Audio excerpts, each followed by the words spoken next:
And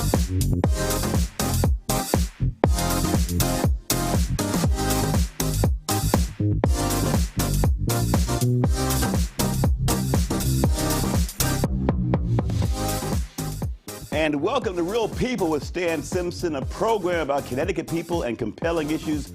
Make it a point to drop it every Sunday morning at 10:30. Charles Frazier is a man who wears many hats. He's a licensed clinical social worker, entrepreneur, and author. A recent book entitled Crossing the Line addresses domestic abuse. Now, while other therapists focus on the victims, Frazier tries to heal and rehabilitate the offenders. Mostly male, and most have endured a lifelong pattern of abuse and violence. I've been trying for a year to get this guy on the show. He's finally here because we talked about this a year ago. You had this book coming out, and I just thought your niche was fascinating. You know, domestic abuse is a hot issue. It's an emerging issue, and unfortunately, and I think, you know, we spend a lot of times on healing the victim and their issues, which are very legitimate, but very few talk about the abuser and what is their issue. Because if you don't correct the abuser, then they end up abusing again. Why did it become a niche area for you? Yeah, thank you so much, Stan, for having me this morning. Well, from my perspective, you know, relationships are complicated and complex. And oftentimes one believes that the offender uses violence because he wants to control and have power over his partner. But what I have found oftentimes is because the offender just doesn't know how to resolve conflict in a healthy way. And so we have a system here, a criminal justice system, that says, you know what, if you offend, we will keep you two apart through a protective order, and oftentimes it's very punitive. And what we know from research and data, that it takes a woman about 5 to 8 times before she will leave her offender. So in the meantime, what do they do? Right. And how do they try to change and make it better? So my focus and hope was, why don't we find a way to try to help this man find healthy ways to deal with his anger, deal with his conflict, with the hope that he will be able to resolve it without becoming abusive. So you have a bad mix there. You have the woman who most times is more inclined to hang in there for a while, and then you have the abuser who only knows one way to resolve conflict. So it's a bad match when you have those two dynamics at play. And hence, so you had something in the jacket in your book, I think we have here, where you mentioned that more people died from the September 2000, the 9/11 attacks, and from Iraq and Afghanistan. And more people have died from the hands of a spouse killing another spouse, that more have died there than from 9/11 in Iraq and Afghanistan. I'll actually read the quote, if there it is up there now. Again, since September 11th, more American women have been killed by their intimate partners than all of the victims of 9/11, and Americans killed in Iraq and Afghanistan. They were often the final act of people, the vast majority of them male, clinging to lifelong patterns of abuse and violent behavior. You end with, the tragedy is that most could have been prevented with effective intervention and therapy. So that's sort of what you saw in your research, that people were dying because they weren't getting treated. And talk more about that. That's a very powerful statement on your jacket. It is. It's very powerful, but unfortunately very true. And what we find is that domestic violence is more rampant and more frequent than people even know. Oftentimes in the past, domestic violence was considered family business. Right. That would happen behind closed doors, stays behind closed doors.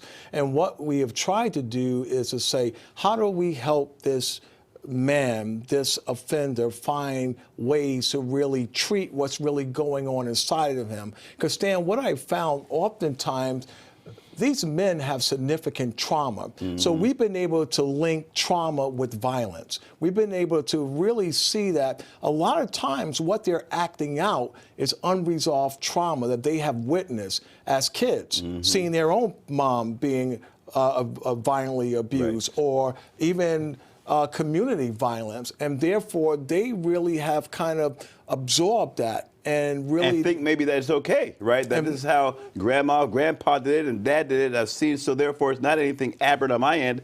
I saw dad do this to mom, right? And they may not think it's something that is inappropriate, but it's just something that is okay. Correct. It becomes a generational pattern and cycle. And then on top of that, let's think about how men are socialized, right? We call it the masculinity trap or the masculinity box, where it says, you know what, big boys don't cry. Right. It says that don't let them see you sweat. Right. Right. And so basically what it tells me and you is that as men, we don't express our feelings without using some form of violence. Right. All right. And so society has a part of that as well. Violence begets violence, right? If that's all you know, then that becomes. So when we focus now on the men, what are you hearing? Is there an antidote or two you can give? Is there a common denominator?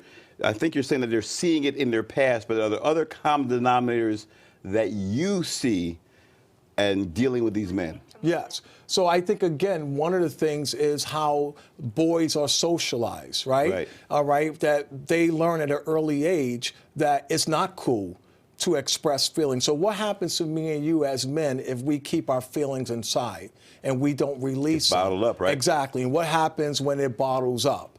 At some point you have that rage, right? Exactly. Like road rage type Exactly. of thing, right? Exactly. So part of what we see is that oftentimes we have these boys who grow up to be men who never really learn how to self-regulate, meaning that they get triggered in anger, and anger is an emotion that we all have, right? Right. But then how do we deal with that anger? Unfortunately, many of these men never learn that I could be angry without being aggressive. And I want to get into that in the second segment. So I want to get into why this became, so you outlined the concern and the problem, but you made it sort of a niche of your practice, and people around the country have invited you to come in and speak more about this.